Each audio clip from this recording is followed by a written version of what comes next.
Esther, chapitre 9.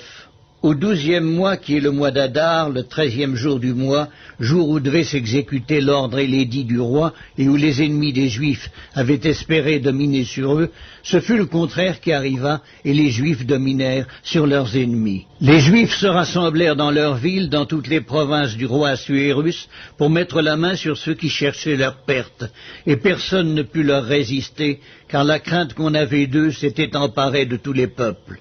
Et tous les chefs des provinces, les satrapes, les gouverneurs, les fonctionnaires du roi, soutinrent les Juifs à cause de l'effroi que leur inspirait Mardochée. Car Mardochée était puissant dans la maison du roi, et sa renommée se répandait dans toutes les provinces parce qu'il devenait de plus en plus puissant. Les Juifs frappèrent à coups d'épée tous leurs ennemis, les tuèrent et les firent périr. Ils traitèrent comme il leur plut ceux qui leur étaient hostiles. Dans Suse, la capitale, les Juifs tuèrent et firent périr 500 hommes, et ils égorgèrent par Chamdata, Dalphon, Aspata, Porata, Adalia, Aridata, par Machta, Arisaï, Aridaï et Vaïzata, les 10 fils d'Aman, fils d'Amédata, l'ennemi des Juifs, mais ils ne mirent pas la main au pillage.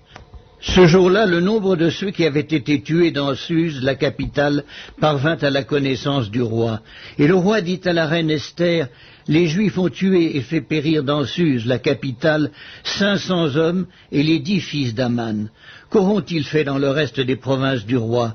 Quelle est ta demande? Elle te sera accordée. Que désires-tu encore? Tu l'obtiendras. » Esther répondit, si le roi le trouve bon, qu'il soit permis aux Juifs qui sont à Suse d'agir encore demain, selon le décret d'aujourd'hui, et que l'on pende au bois les 10 fils d'Aman. Et le roi ordonna de faire ainsi. L'édit fut publié dans Suse, on pendit les 10 fils d'Aman. Et les Juifs qui se trouvaient à Suse se rassemblèrent de nouveau le 14e jour du mois d'Adar, et tuèrent dans Suse 300 hommes, mais ils ne mirent pas la main au pillage. Les autres Juifs qui étaient dans les provinces du roi se rassemblèrent et défendirent leur vie.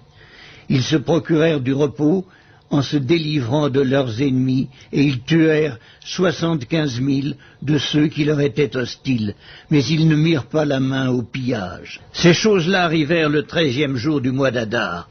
Les Juifs se reposèrent le 14e, et ils en firent un jour de festin et de joie.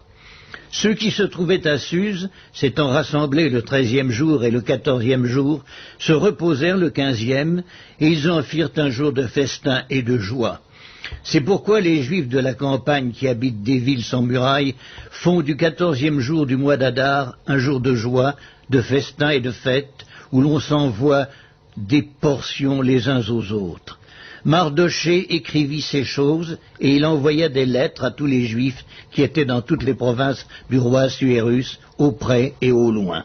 Il leur prescrivait de célébrer chaque année le 14e jour et le 15e jour du mois d'Adar, comme les jours où ils avaient obtenu du repos en se délivrant de leurs ennemis, de célébrer le mois où leur tristesse avait été changée en joie et leur désolation en jour de fête, et de faire de ces jours des jours de festin et de joie où l'on s'envoie des portions les uns aux autres et où l'on distribue des dons aux indigents. Les Juifs s'engagèrent à faire ce qu'ils avaient déjà commencé et ce que Mardochée leur écrivit.